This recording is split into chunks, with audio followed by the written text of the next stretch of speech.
I hate to throw rain on the parade, but thank you for being here. Good evening. I call this meeting of the Magnolia Independent School District to order. Let the record show that a quorum of board members is present, that this meeting has been duly called, and that notice of this meeting has been posted in accordance with Texas Open Meetings Act, Texas Government Code Chapter 551. So if everybody will please stand, Ms. Ebel is going to lead us in our invocation. It's been our long-standing tradition to pray before our meetings. If you choose to join us, please bow your head and let's pray. Heavenly Father, thank you so much for allowing us to raise our children in Magnolia. And as we're kicking off the new year, thank you for protecting our children. Please continue to put a hedge of protection around our first responders, our constables, our teachers, and our students. Let's hope for another wonderful year. In your holy name we pray. Amen. Amen. Thank you. So Victor and Mason, you guys are going to lead us in our pledges, right? Come on up here and lead us, kick us off. Victor, you're doing the U.S.? Is that right? Okay, and Mason's going to, come on up here, buddy. You're going to lead us in the text as soon as he gets through with the U.S. I pledge allegiance to the flag of the United States of America and to the republic for which it stands, one nation, under God, indivisible, with liberty and justice for all. Honor of the Texas flag. I pledge allegiance to the Texas, one state under God, one and indivisible. If you can have a seat, Mason can stay up here.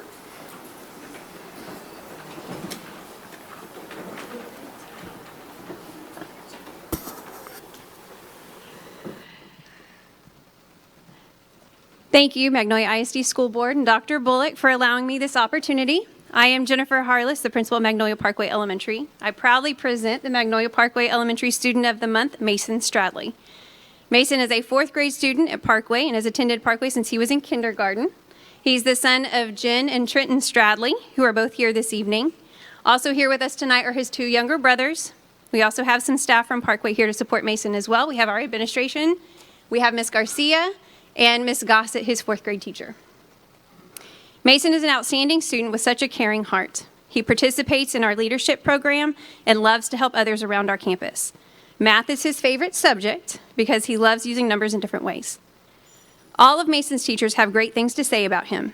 Miss Gossett, his reading teacher, who's here with us tonight, said that Mason is such a joy to have in class.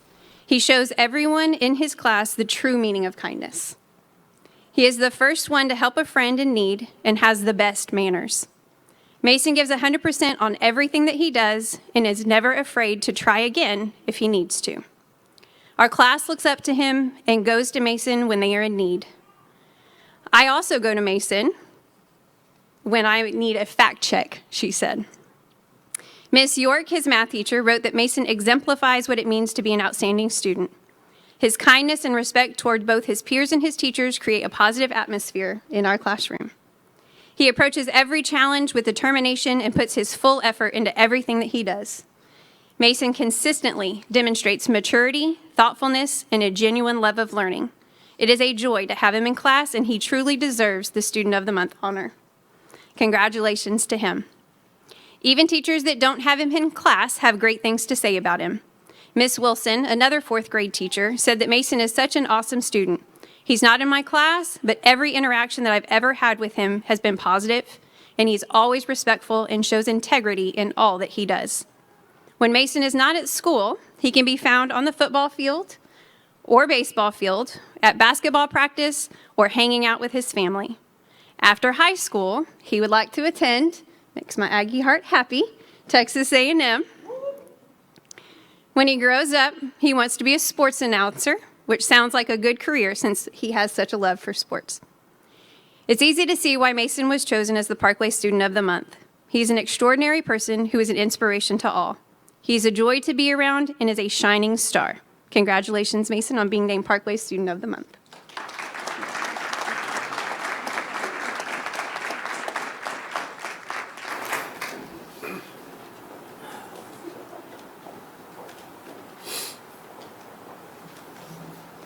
Good evening, everyone.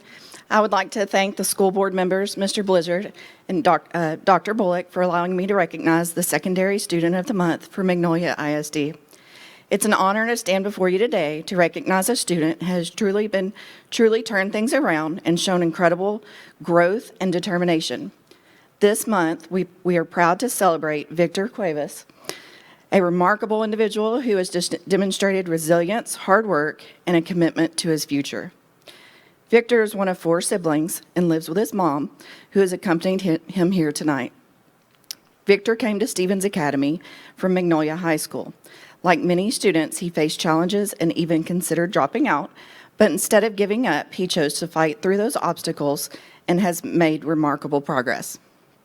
Thanks to his determination and work ethic, Victor has earned the highest number of course credits completed this fall. This significant accomplishment speaks to his dedication of his education. Victor plans to pursue a career in trades, specifically in auto tech or welding, and is eager to attend trade school after graduation. We know he will continue to achieve great things as he pursues this new chapter. It's also important to mention that Victor's favorite teacher, Mr. Clifford, has been a constant source of support and guidance.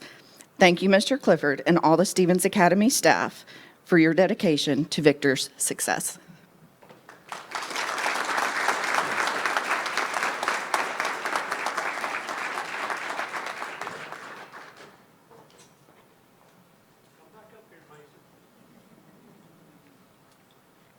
The spotlight continues. We want to give you these certificates. Congratulations. Good job. Good job. You know, guys, look, this is a true joy for this part of the meeting for us. And I know I joked with them. I said, look, we're going to put a spotlight on you and embarrass you a little bit. But it really gives us joy to see what you guys are doing and the motivation that you have to carry you forward. So we're very proud of you. You have to know also, you're the ones that represent the campus for the year. You represent your campus for the year. You're in thin air. You guys are hot. So we appreciate it. Congratulations.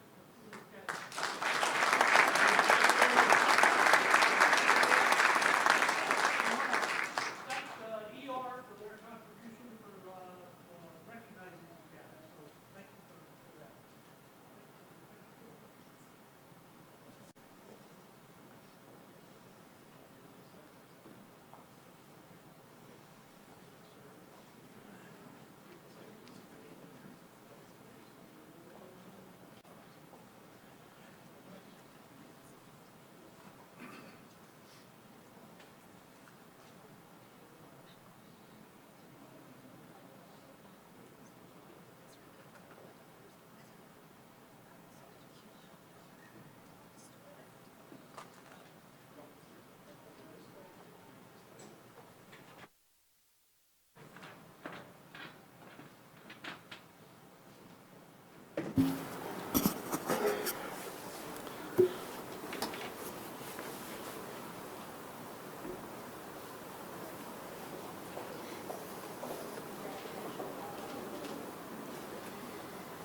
So good job, guys.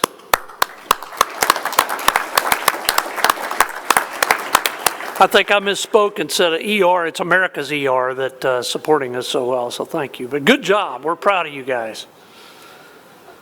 Let's see, what's next here? I think that's you. It is me. It is me. Ladies and gentlemen, I just wanted to take a minute to brag on our group of 7 people that are sitting up here with me. I think as my education career has gone on, this is year 27 for me, and starting out as a teacher and campus administrator and various central office jobs, it is fair for me to say I did not quite have the appreciation or really even, I think, the understanding of what these 7 people really do for a school district until I ended up in this job. And guys, we are very fortunate. It is national or statewide, I guess, School Board Recognition Month.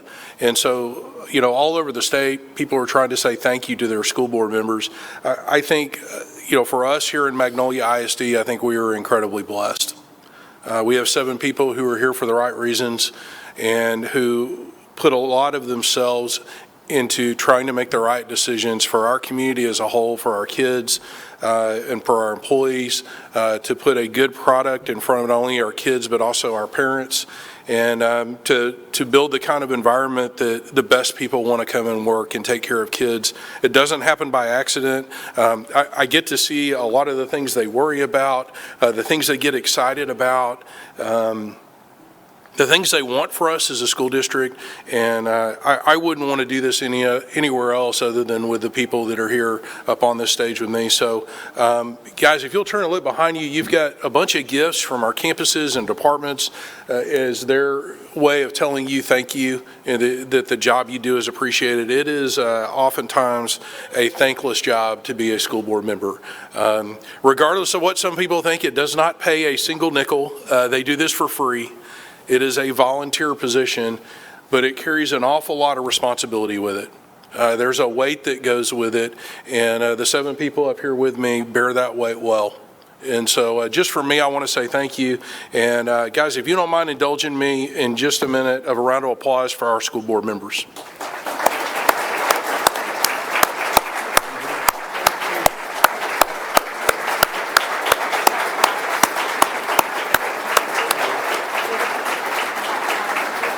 Thank y'all. Appreciate that. I hope you guys know, look, it's once a year. This month is School Board Recognition Month, but, you guys are appreciated, not just this month. And so thank you for what you do. Everything about how this district feels, the culture we have, the place that this is to work, to go to school, to have your kids here, starts with the vision these 7 people have. So thank you for letting me be a part of it with you, and thank you again for all you do for us. There you go. Well, thank you, sir. We appreciate that. I'm sure some of the other guys might want to say something here, but it's humbling. We're grateful. We're blessed to serve in the community we do in the capacity that we do, but it's an honor and a privilege, as everybody says. It's true, but what doesn't go lost on us is that the real people doing the heavy lifting are all of the people in the district, all the administrators, the staff, the teachers. Our true interest is to make the main thing, which is that's the students. But anyway, it doesn't get lost on us that that's where all the heavy lifting does, and we're just happy to be along for the ride. It's a lot of fun. Thank you. If anybody else wants to chime in, feel free.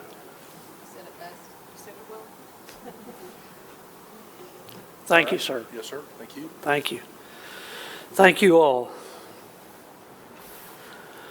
Okay, Dr. Garza, I think you're next.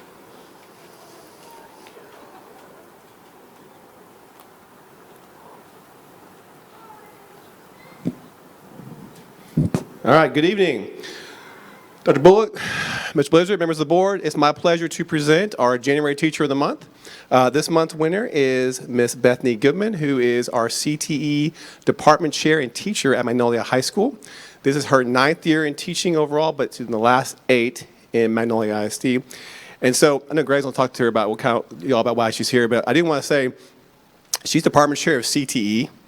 So unlike, like the math department chair English, like they're all the same, kind of folks, CTE is kind of all over the map. So she has to wrangle the ag teacher, the welding teacher, the family consumer science teacher, business teacher, so a lot of different personalities. And, Greg oozes about how much she does a great job. So, Ms. Goodman, thank you for what you do for us. So there's a bet on whether or not I'm going to cry. I had the pleasure of being this young lady's principal at Tomball High School and got to watch her graduate where she was FFA president. And I've just been blown away by who she has turned into. She defines selfless service on our campus. She came to me in the spring of last year. She's been an ag teacher for 8 years. It is her passion. It is what drives Bethany Goodman. And she said, I need something different. And I said, well, I got a business teaching spot. And she jumped in with both feet, and she did it because of the 2 young men that are wandering around in the building, and the opportunity to be able to be with them more. And then also what we've benefited from is the fact that she has really been able to take on a true role as a department chair. And she has done an amazing job with CTE department. We have jumped off into PLC land with the collaborative team with CTE, and it's, you know, elementary and intermediate principals. It's like trying to take a science teacher, a math teacher, an English teacher, your choir director, and the PE teacher and put them all in the same room and say collaborate, right? And she does an amazing job of driving that engine and helping them be as best and as good as they can be for our campus. Our goal is to elevate character to a rich community. Man, she defines it. So we are so very proud of her and what she stands for. And if we could carbon copy her and make many of her in our building, we would do it in a heartbeat. Congratulations, Bethany.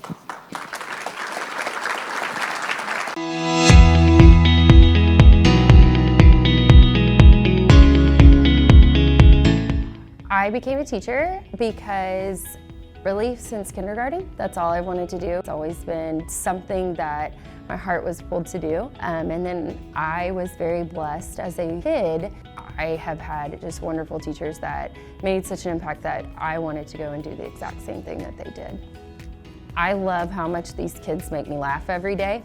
I don't know that there's another profession that you get to make a difference, but also get to be entertained. But something that I didn't expect becoming a teacher that I love about being a teacher is that these kids impact you just as much as you impact them. Some days are really overwhelming, but every day you'll pick back up because of the kids.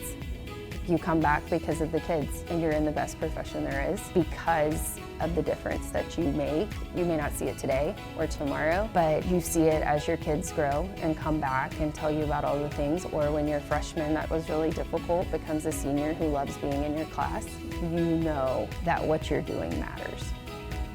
I love teaching because I love being a small part of a kid's life, a positive small part of a kid's life that makes a huge, huge impact on them.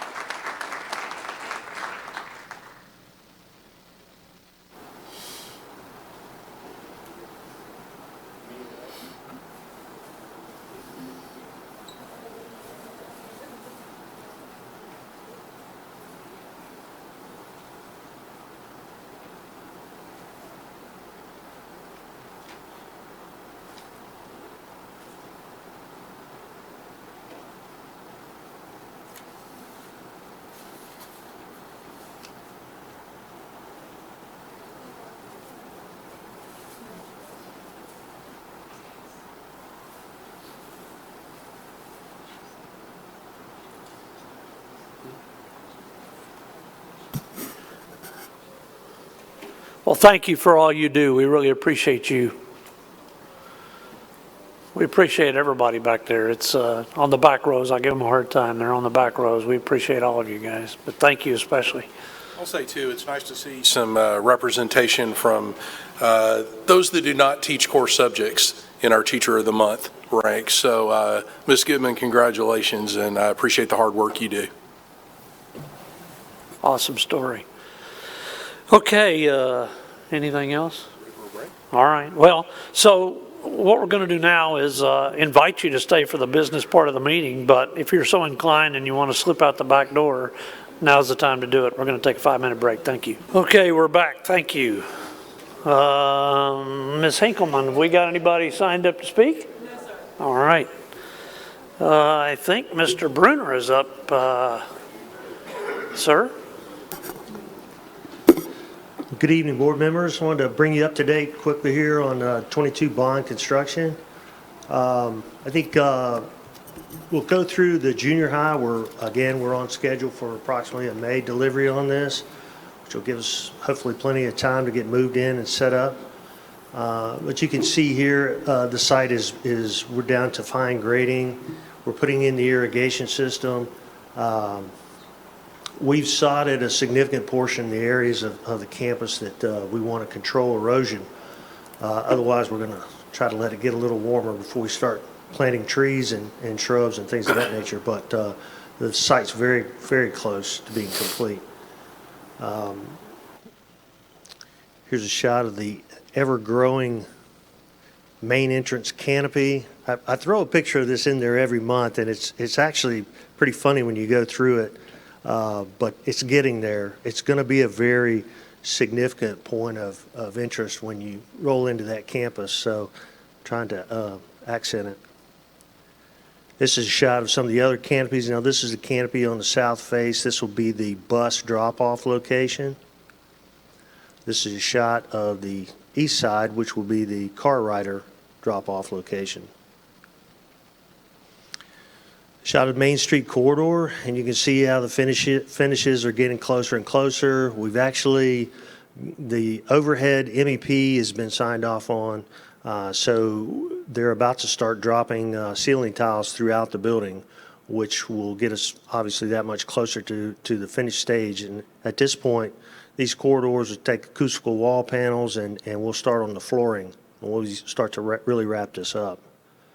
There's a cafeteria corridor, again, in basically the same stage. Shot of the competition gymnasium, where you can see the exterior, or the lighting, the final lighting, if you will, and also they're installing basketball goals, and once we get everything completed in there, we'll start on the flooring prior to the bleachers. There's a shot of the library, and you see sort of the extensive accent lighting that's hanging down. This is going to really, I think, it's kind of hard to see in this picture, but once all the ceiling tiles in place, it'll really start to show the point of emphasis on this. Here's a junior high art classroom, and this is sort of the first photo to show you the how the casework installation is going. Again, one of the final finishes to any project. And you see a typical classroom. I mean, the only thing left here is marker boards, drop the ceiling tile, and put the flooring in. So, I mean, it sounds easy, but we're getting that close. And here's a shot of a typical science room. And finally, just talking to Coach Byrne, I got him kind of excited. They're putting in the base material for the artificial turf at the football stadium. So we expect to have that completed within the next 30 days. So moving forward, I guess a big point for this particular time of the year is that we have completed both of the CTE buildings. They've been signed off by the fire marshal, been signed off by the city within the city limits, the one at West that I'll show you here in a moment. So furniture delivery occurred over the break. We put in sod over the break. We did kind of the final touches. But these buildings are ready for occupancy, and I believe Dr. Campbell's planning to move in next week. So it'd be nice to have these buildings in operation. You can kind of see the interior. It's a finished classroom. This is one of the labs. And another classroom. As you can see, these buildings are ready to go.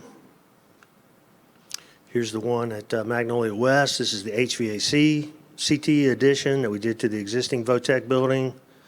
Again, interior. We've got a few things over there to do, kind of punch list item stuff. So it's kind of good that we'll have this week to get that knocked out, but these rooms are ready for occupancy. It's another classroom, and then you have the main HVAC lab, which there will be a lot of equipment being moved in there, actual air handling equipment as well as condensing units that they'll be working on. Finally, the JROTC building is the difference in the exterior from last month to this month is we finished that little concrete pad in the middle, which will be a little bit of a staging area for the program. And you can see interior-wise, we've finished most of the overhead, putting in the lighting. We'll be ready to drop the ceiling there. I don't have an exact date to open this. It's going to be ready when it's going to be ready, but I think within the next 30 days, we're going to complete this project. And that pretty much is the end of the presentation. You guys have any questions? Pretty exciting that the CTE buildings are opening. Good? Thank you. And Mr. Bruner, nice to see the intermediate not on your list anymore, right? It's done. There you go. Job well done. Appreciate your effort there and all the projects, certainly. You bet.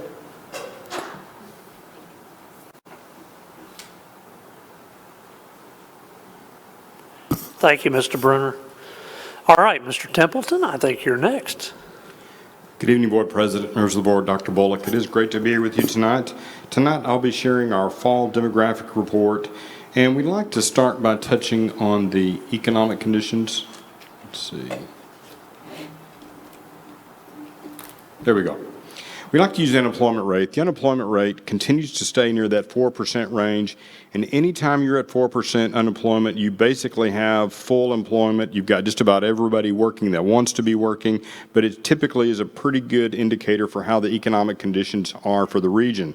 We are still seeing very strong job growth, and that's also continuing to lead to very strong population growth. Again, we're very fortunate in Texas. Okay, that we got 4 cities in the top 6 in the country in terms of new home starts and closings.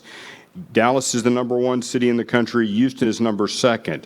And the nice thing about this data is we saw a 14% increase in the annualized starts from the third quarter of 2023 to the third quarter of 2024. So nice growth that we're seeing in the Houston market.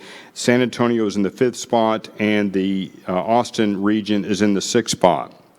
When we look at the overall starts and closings for the greater Houston area, you can see the last few years has been a little bit of a roller coaster ride. We saw a dramatic increase in new home starts. That's the purple line that started in the spring of 2020. The pandemic led to this huge increase in starts, but then we saw closings lag behind. The closings lagged behind primarily because we saw some challenges with supply chain. We saw challenges with labor. We saw an increase in the amount of time it took to get homes finished. So that increase in construction times led to some of that slowdown in closings. While that was going on, the Fed started raising the interest rates. They took a very gradual raising of the interest rates. At the beginning of 2020-2021 era, the interest rates were in these 3 to 4% range, and then over that year-and-a-half period, the Fed raised the rates up to almost 7%. That caused the starts to dramatically drop off. That's the drop in the purple line. But then over the last year-and-a-half, we've seen starts come back. The builders and the new home market has responded very well to the rising interest rates, to the higher cost, by buying down with points on the mortgages. Many of them are self-financing a lot of these loans. We're seeing other incentives with some discounts and some upgrades. So the new market has become a higher share of the total home market because they were able to adapt to those conditions. When we look at total home sales within the Houston market, this is a bar graph showing monthly home sales. The gold bars are the monthly sales during 2024. You can see the difference between 2022 and 2024. We did see a drop-off in monthly total sales, but look at the average price and the median price. We did not see any kind of a drop in the median price or the average price. It's continuing to float up because the demand is still very strong. We still have lots of folks moving into the Houston region. Now, we track the new home data for every school district in the Houston region, and this is a ranking report based on annual closings. And Magnolia is currently ranked 8th in the Houston Metroplex based on annual closings of 1,941. The start rate is over 2,000. The VDL stands for vacant developed lots. Those are lots that are on the ground, ready for builders. And then we've got futures. Futures are concept plans. They're future phases of existing developments. These are developments that we have a lot of information on, but it doesn't include all of the ag land. So there's still a tremendous amount of land that's not in the planning or development pipeline, but that 33,438 gives us a real good indication of the lots that are coming.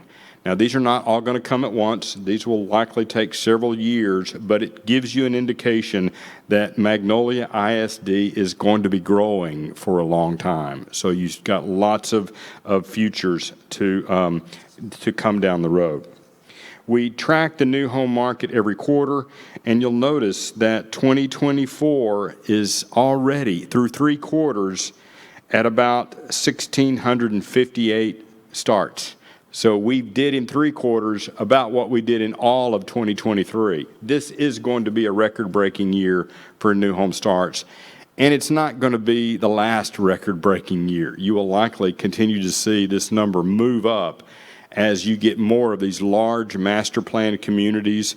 They're likely continue to come on board, and that's going to add to the volume as the Houston growth just continues to grow north and a little bit northwest. All metropolitan areas grow out, and so this is the pattern. You're going to continue to see this growth move through your school district for many, many years to come. Now, we track this new home data by your elementary attendance zones, and the yellow shaded cell is the highest activity for that category. The green is the second highest category, and the kind of cranberry color is ranked number 3. Audubon Elementary Zone is building the most single family, and they're number 1 across all of the categories. So number 1 in starts, number 1 in closings. They have the highest amount of inventory, the highest amount of vacant developed lots, the highest number of futures. So it is going to be your fastest growing elementary zone for the foreseeable future. And the second most active is the Williams Zone with 371 annualized starts, plenty of vacant developed lots, plenty of futures. Those 2 zones are going to be the zones that see the largest share of your enrollment growth. The Ellisor Elementary Zone is 343 annual starts, but you'll notice there's only 297 vacant developed lots and about 63 futures, so that one will probably slow down over the next couple of years. Now, here's another way to look at this data. This is a map version. It's the purple outlines represent your elementary attendance zones. The green shaded areas are your active subdivisions that are building single-family homes, and the yellow shaded areas are the futures. The Houston MSA is number 1 in the country for the highest number of master planned communities. And you can see that here in your district. Those very large yellow shaded areas, those are those future master planned communities that have over thousands of lots. The red outlines, those are indicating areas where there is development activity taking place.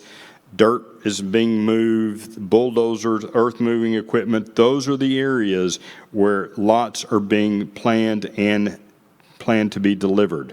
We have 38 actively building subdivisions. We have 15 future subdivisions that are in various stages of planning, and we have groundwork underway on 3,200 lots in 14 different subdivisions.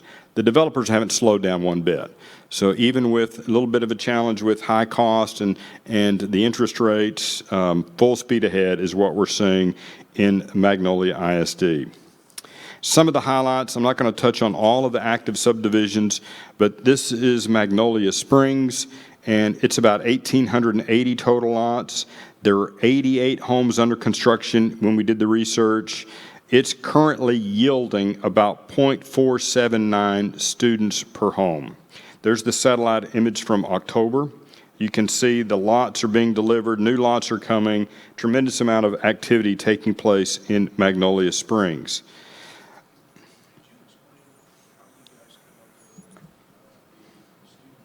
And kind of how the student yield number operates? Yes. For them? Great question. So each fall, we get a student download from the district, and we geocode them to their addresses. So we geocode them to single family, to multifamily, to all the different housing types, and then we compare those geocoded numbers to the number of occupied homes in a neighborhood.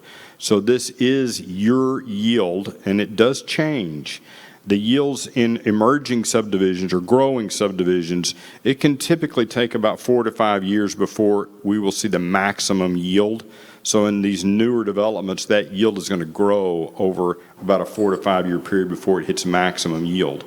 The yields across all of our clients, we have this kind of data, this yield data, literally on about 80 school districts. There's thousands of subdivisions that we have this data on. And so I can tell you that the averages tend to be around 0.6. So 0.6 for single-family homes is what we tend to see of students per home. Bob, how much does the price point affect that yield? Price point has a huge impact. What it does is it affects the age of the yield. So the more expensive the home tends to be a second or third home purchase. So they're a little bit older family. So the more expensive the home, then we tend to see middle school, high school, heavier yields. There will still be some elementary kids, but the more affordable the home or the lower the price point, then that yield can still flip. It can still be 0.6, but it'll be a little heavier at the elementary grade levels than it will be at the secondary grade levels. And this is where birth rate data comes into play. You know, the birth rates have changed. They've dropped. They're lower. And so we do see, this has been kind of big news from the Commissioner of Education last year, where he talked about birth rates. I contended that he's missing the fact that we have so much population migrating into Texas that is going to continue to play a bigger factor because the jobs and the people are coming into the area from outside of the state. So therefore, it's more than just the birth rate. It's also what's happening with jobs and mobility coming in. Great question. Multifamily yields. So we do it for single family, we do it for multifamily, and I've got a slide that'll show the multifamily yield averages.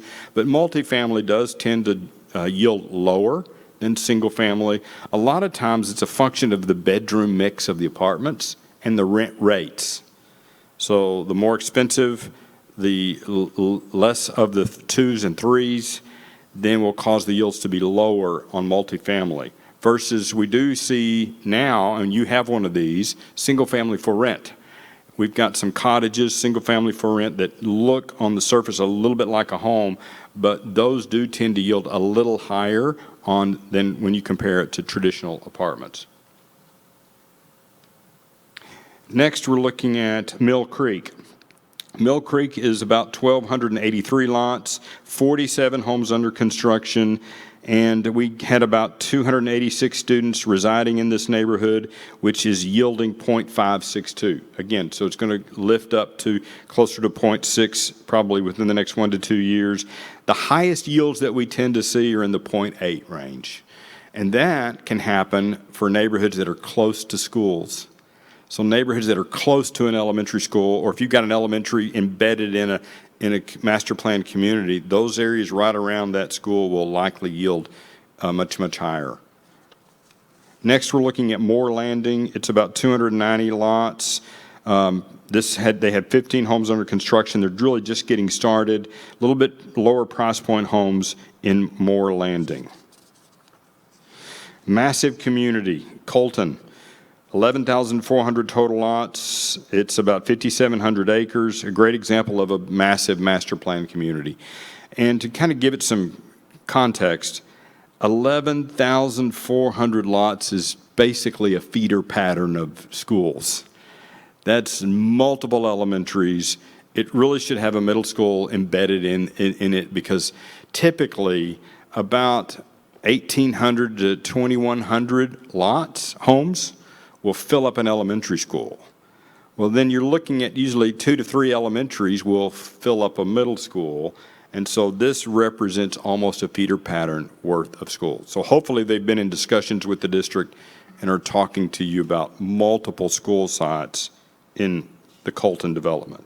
You can see the satellite image from October, definitely groundwork well underway. And so they could be actively building possibly by spring or summer, next year's when you'll really start to see some activity there. Next, we're looking at High Meadow West. It's approximately 1,000 lots. They have another 850 futures, and the home construction should be starting in early part of 2025 in High Meadow West. Next, we're looking at another large master plan community. This is 3,700 lots. The groundwork is underway, and you can see some of the streets are in, and the home construction, again, in this development could start this spring in the Creston development. Those are just some of the highlights. We've got this data on all of those subdivisions. Now we're going to look kind of at the big picture on multifamily. This graph has been surprising me for the last year, 2 years, because those occupancy rates are staying below 88%. And in the 20 years I've been doing this, I can't recall a period where we saw the occupancy rate stay down, but it's because we're building so many multifamily units. If you'll notice the unit change, that's the amount of multifamily units added to the Houston region, is 19,317, and we only absorbed 10,637. So we are seeing some competition. There's not a bad time to be a multifamily renter because 34% of the apartments are offering concessions. Concessions would be discounts on rent the first month. It can also include gift cards. They get very creative on trying to lure in those renters because it's so competitive right now. When we look specifically at Magnolia ISD, you've got about 221 multifamily units under construction, 146 of which are the single-family rental homes. We see this in just about all of our clients now. So this is now a fairly common type of multifamily. They look like single family, but they do have amenities, but they will never be for sale. They are going to be rental properties. Pretty popular in that they don't require a lot of money to get into, just the deposit, and there's not a long-term commitment. So it has the feel of a house in terms of it's one story and a little bit of a backyard. There are some amenities, but we are seeing this throughout all of our clients. You have an additional 1,550 multifamily units that are in the planning stages. Those are the turquoise shaded areas. I'll touch on just a couple of highlights here. The Cottages at Magnolia is the single-family rental community. It's 146 units. These are 2s and 3 bedrooms. So I do think this will likely see a yield range. It won't be as high as the traditional single-family. You know, it won't be in the 0.6 range, but it'll be higher than the regular multifamily. Probably going to land somewhere in 0.3 to 0.4 is what we would see out of the Cottages at Magnolia. So leasing is underway, and the construction should be finishing up in 2025. Now, this is a look at the multifamily yield overview. The green shaded areas are yielding less than 0.2. The yellow are yielding between 0.2 and 0.4. The orange between 0.4 and 0.6. The red are yielding greater than 0.6. Also, the red can include manufactured housing. The manufactured housing in our database shows up as multifamily because typically they don't own the land, they don't own the property, and it's multiple mobile homes per property. You have 609 students residing in over 3,474 multifamily units across the district. The average multifamily yield is 0.175. So a very small percentage of your students live in multifamily. And this is similar to what we see with like Prosper, a lot of our fast growth, Liberty Hill in the Austin area. They have very small percentages of multifamily because they are bedroom communities. And you are kind of a bedroom community to the Houston region. Now, one of the other things we do with the student database, not only do we geocode it to the addresses, but we compare that database to the previous year. We've been fortunate to have been working with the district for several years, so we've got some nice history. And the blue bar represent new student IDs to the district. So new student ID codes, that's the blue bar. The green bar is missing student IDs. So it's looking at new student IDs versus missing IDs. The nice thing you can see for the last 4 years, your newcomers far outweigh your leavers. Now, the leavers mostly they've physically moved out of the district. Their parents have taken jobs in other locations. But we are developing a database approach to be able to track this to greater detail.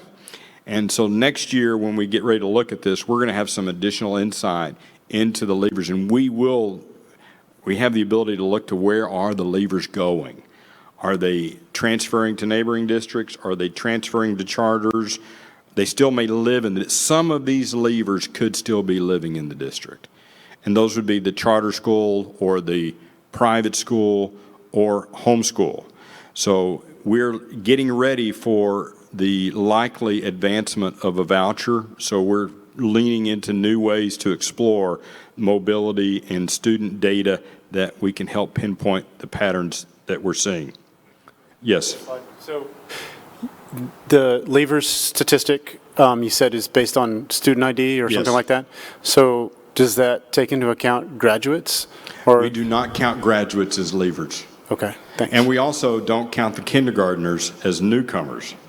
So it's not quite apples to apples because of the little bit of a difference there. You know, it's like looking at the first grade through 12th grade for new student IDs, or we're looking at that opposite of that for leavers. But it is purely looking at IDs. For non-seniors. For non-seniors. Thanks. Now here's a look at the enrollment change. So this is looking at enrollment history. The gold bar in the top table represents the fall's enrollment. The fall enrollment was 14,929, which you had growth of 3.3%. The yellow shaded cell is the largest class per year. The green shaded cell is the second largest class per year. And the kind of pink table in the middle, those row of number, that's what we forecasted this year. So we came very close to the projections, and we forecasted 14,932. Now, the reality is your number's changing every day, or at least every week. Every week you have new students enrolling, and so your elementary grade levels are growing all year long. Secondary enrollments tend to peak at the mid-year point, and they don't necessarily grow as much. High school numbers don't grow as much into the spring. Those high school kids are very resistant to moving in that spring semester, so we don't see that as much. Elementary kids don't have as much say when that happens. When they move, they move.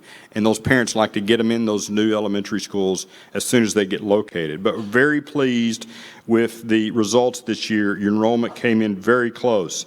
Now, I wanted to spend a little bit of time in that bottom table. That bottom table is showing you the grade level cohort change. And I want to point to your middle school grades. If you look at this year's 4th, 5th, 6th, 7th, 8th grades, 9th grade, those were the grade levels that actually grew the most. The kindergarten grew about 1.9%, and the first grade grew about 7.5%. But when we average out your elementary grades, that's those columns on the far right of that table, your elementary average was 1.05. That's the growth of each of those elementary grades. But look at the intermediate, look at the junior high. We actually had the highest amount of grade level growth at the intermediate and the junior high. That could be to your housing cost, and it could be that there's some of these families that they're moving into Magnolia to take advantage of your secondary. We see this a lot with destination districts. The elementary experience for families is really tied to the elementary teacher.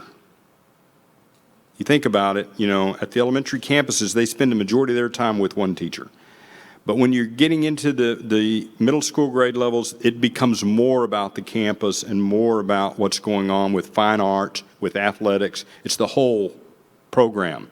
So you're seeing the highest amount of grade level growth in those intermediate and junior high grade levels. And the fact that your high school averaged 1 across all of the high school grade levels, out of our 80 clients that we work with, literally only about 12 do I see all of the high school grades average 1. Most of our clients, we see a drop in 10th, 11th, and 12th. It's very subtle. And, but you're growing, and you're seeing that it's not growing, but it's 1 across all the high school grade levels. Any questions? What would you attribute the difference in the data from our high schools as compared to most of your clients? They get dissatisfied, and they, so at high school, when there's a challenge or a struggle or a problem, they will tend to withdraw and homeschool or leave. And so, but we're seeing yours staying at 1, which in my mind is a strong indicator of high quality. Now, you'll notice the 12th grade number was .937. The 12th grade drop of 937 a lot of times is early graduation. So early graduations will cause that 12th grade number to dip below 1. But when you look at 11th and 10th and 9th, those 3, then what we see is a credit issue. It's not necessarily a holdback or a failure. It's a number of credits. It becomes a credit issue. Now here's a look at the projections by grade level. So next year you can see we've moved up your number just a little bit. So you grew 476 this year. We're growing you at 520 kids next year. That's because I do believe we're going to see a little bit of an increase in the annual closing number for next year. And then down the road, that number is floating up to about almost 800 kids in 2028. And in 5 years, easily could be over 800. If you keep in mind, that's when the Colton development, those large, we have more than Audubon. You're now about to have multiple of those large, very large master plan communities adding homes. And so that's what's going to drive that growth up into that almost 5% range. It's going to be 4.7 and 4.8% annually in year 4 and 5. So and that 9th grade number staying large there for the last few years of being the largest grade level, is that your credit issue again showing up more than likely? Yeah. So when we see those high school cohort patterns, we use those in your forecast because you can see historically it's been producing or it's been performing that way. So then we do use that in our high school model. Statistical anomaly in here in the 5th and 6th grade. I think in the 6th grade it's like 26, 27, and in 5th grade it's 29, 30, or 28, 29, where the numbers actually go down for those 2 grades. How do you explain that weird That's thing? the smaller class sizes that could be coming in behind it. So you've got like, a little bit smaller, you've got a really big 4th grade class right now. This year's 4th grade class is 114. It's much larger than the 2nd and 3rd. And so when you have a 2-grade campus, when a class size that's bigger or smaller comes through, it can make it look odd. Versus an elementary school has 6 grade or 5 grade levels, 5 grades, then it can handle those anomalies of a larger or small class size because they balance out more. But I do see that with 2-grade campuses, a larger or smaller class, just slightly, can cause that growth to look odd. So would you call it more statistics or more practice then?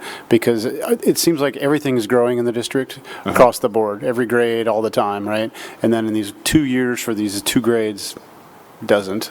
Is that just would you think that it'll probably still grow, but that's just statistics roll out that way? It's how the statistics are playing out, or the role of the advancement of the grades. Yeah, fair enough. Okay.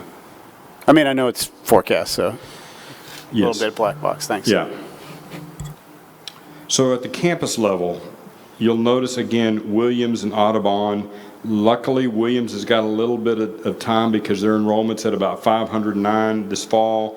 But you can see it's growing at a tremendous rate, almost 100 kids a year. It's going to be growing a little more than 100 kids a year pretty soon. But in 4 years, it could have more than 1,000 students. Williams Elementary School, it's likely going to have just over its capacity in 2 years. And so 2 elementary schools to watch closely, Audubon and Williams. At the 5th, 6th grade campuses, it's really Magnolia Parkway that's got a few years before it reaches capacity. And then Magnolia Parkway at the junior high level in about 7 years. Your high schools. Your high schools, Magnolia West it probably feels full right now. And then in 2 years, it would exceed the 2,500 students. And Magnolia High School will be approaching capacity in about 5 years. In 6 years, both high schools will be exceeding capacity. Capacity is a function at the high school levels and the middle school levels of how the building is being used. It's the programming, it's the scheduling, and so high school secondary capacity really needs to be evaluated every year because of changes to the schedule or changes to the programming. At elementary campuses, it truly is primarily how many sections per grade level can the elementary support. 5 first grade sections or 6 first grade sections gives you a grade level number that is really the basis for the capacities. I say that because my kids went to Keller High School when they were booming back a few years ago, and they were able to manage their capacity with changes to the schedule. They added a 0 hour. They added an 8 period. They did things. Now, I'm not recommending you do those things. I'm just saying you can do things creatively to handle enrollment at the secondary level, but you can't do that at elementary. Elementary is a function of classes per grade level. Question about the high schools and the reaching capacity in 2 years, or at least West looking like it's going to reach capacity in 2 years, and Magnolia High School looking relatively flat 2 years from now. Mm-hmm. And is that really based on current enrollment more than growth potential? Because those kids are already in place in, say, the junior highs right now. So how I build the projections, I start at the elementary campuses first. So I literally build each elementary individually. I'm looking at the housing within that elementary zone, and I'm looking at the cohort patterns, the grade level changes, and then I'm hitting my targets based on the housing numbers per elementary zone. Then those kids roll up, and then I do the same thing at the intermediate or the middle schools, the 5th and 6th grade campuses, and go through that exercise for the 3. And then they roll up into the junior highs and they roll up into the high school. So there is a lot of leading numbers ahead of the high school numbers versus the elementaries. There's not a leading number on the kindergarten entry. I'm using birth rate data as a guide for the kindergartners, and I'm using the overall yield for those housing for those elementary zones. I guess to put you on the spot, would you say the data for 2 years from now for the high school is 80-20, 90-10, 50-50 based on current enrollment, or is it, what kind of, I'm just going for like an 80-20 swag on this. Like, what's the real driver behind the 2-year number in the high school? Is it current population, 80-20, or is it I just made that up, but so. Sure. The high school enrollments are, to a great degree, I don't know the percentage. Fair, yeah. Of what's underneath it, what's already in this is what's already here. Okay. Because I'm looking at the historical cohort patterns. Yeah. And I'm letting that drive that number, and then I'm also looking at the overall housing. The growth, yeah. Okay. It's literally thousands of calculations are going into a 10-year. Yeah, and I guess simply put, what the question I'm trying to figure out, what percent is based on what we have in the cohort data versus the growth, right? Is the growth 10% of this, or is it 25, or is it something? Well, is it? Again, I wouldn't expect you to necessarily know that offhand, but no. The one way to think about it is, if you roll up the kids. Let's say if we didn't have any housing growth. Sure. If we rolled up the kids, your enrollment would, I'm going to go back to this. Sure. Yeah, we could add this year's number of 8th, 9th, 10th, 7th, 8th, 9th, or whatever to get the 2-year out number, and then see the difference. If we rolled up your kids, your enrollment would actually go down. because the kindergarten class is 942 and these incoming classes versus look at your 12th grade class. So your 12th grade class is 1,099 versus a kindergarten class of 942. So if I simply just, this year's 942 became next year's first grade class and just rolled every group forward, you would not see any growth. But because you're building significant numbers of housing, you know, the growth is really driving the housing growth is really driving the forecast. So in that regard, it's like 95, 100% of the growth is because of the enrollment growth is because of the housing growth. Now, that's a big picture simplistic view. Certainly at the high school level, the rolling up of the kids, we take the cohorts into consideration, and that does have the biggest factor for the growth at high school. Any questions on the campus projections? So I'll do key takeaways and be ready to answer additional questions. The district's new housing is at record pace with over 2,000 annual starts expected in 2024. We have 15 future subdivisions with roughly 33,400 lots that are in the planning stages. It's the third highest of any school district in the Houston region. Groundwork is underway on more than 2,600 lots, and we expect your 5-year enrollment to be at about 18,350 and your 10-year number to be at about 22,300 students. It's Audubon and Williams Elementary Schools that will be approaching capacity within the next 2 to 4 years. Magnolia West will be approaching capacity within the next 2 years.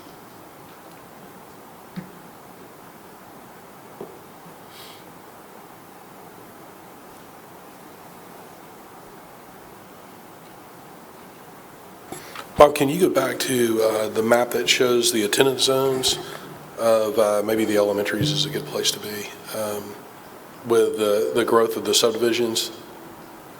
There you go, that map. Yeah. So a couple of years ago, we redrew our elementary boundaries in order to create space to open Audubon Elementary.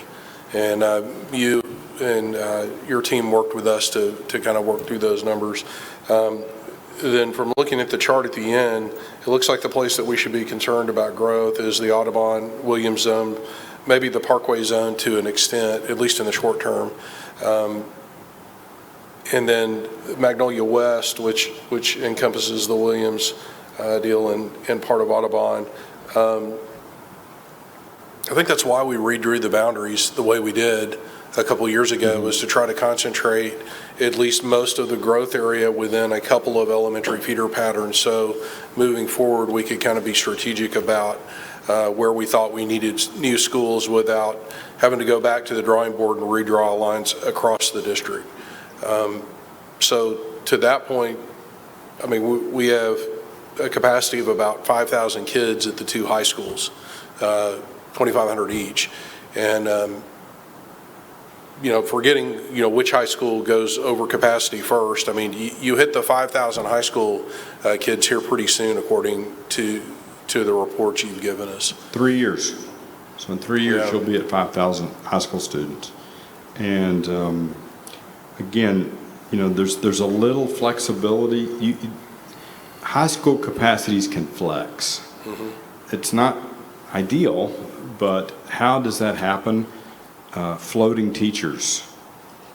Again, it's not ideal, but that's how fast growth districts deal with those kinds of issues. They float teachers, they add a 0 hour, they do things with the schedule to give themselves a little buffer. And I would tell you some of that has already been happening just from my conversations with Mr. Quinn and with Mr. Morley, that you know, I think we've gone to 4 lunches already. Mm-hmm. I mean, because it's not just classroom capacity, it's a lot of it's the core area capacity. I mean, how many kids can you comfortably put in a cafeteria? Can you get everybody in a gym? how many does the auditorium hold? Some of those kind of things, that number gets pretty difficult to flex. I mean, you start getting past 4 lunches in a day, and, I don't know what time people have to start eating lunch and what time they have to end, but I don't think it's really good, at some point there. So, but Bob's right. There is some flexibility on the high school front that maybe doesn't exist as much on the elementary front, for a capacity standpoint. Well, I know that was a lot. If you think of additional questions, don't hesitate to send them to Dr. Bullock, and I'd be happy to respond if you think of additional things you're interested in.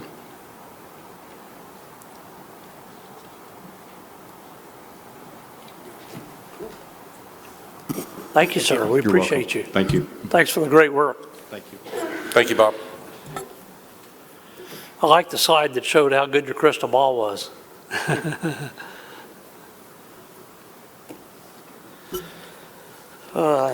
Okay, here. Let's see, we're going to move on to our consent agenda. This portion of the agenda is routine items and enacted by motion unless we need separate discussion. So are there any questions? We've all seen that in our board packet. Any questions on the consent agenda items? All right, so if there aren't, we need a motion to approve the consent agenda items. Sonia, motion, seconded by Jay. All in favor? All right, that motion passes. Thank you. What else we got, sir? That's it. Wow, short and sweet. Okay, so the board is now going to recess to move into a closed executive session for the purposes permitted by A, discuss summary of findings from recent intrusion detection audits pursuant to Texas Government Code 551.076. B, consultation with attorney pursuant to Texas Government Code 551.071. C, discussion of purchase, sale, exchange, or value of real property pursuant to Texas Government Code 551.072. And finally, personnel discussion pursuant to Texas Government Code 551.074. So thank you very much for being with us this evening. All right, we're back. We need a motion to adjourn this meeting. Motion by Sonia, seconded by Dasha. All in favor? Meeting adjourned. Thank you.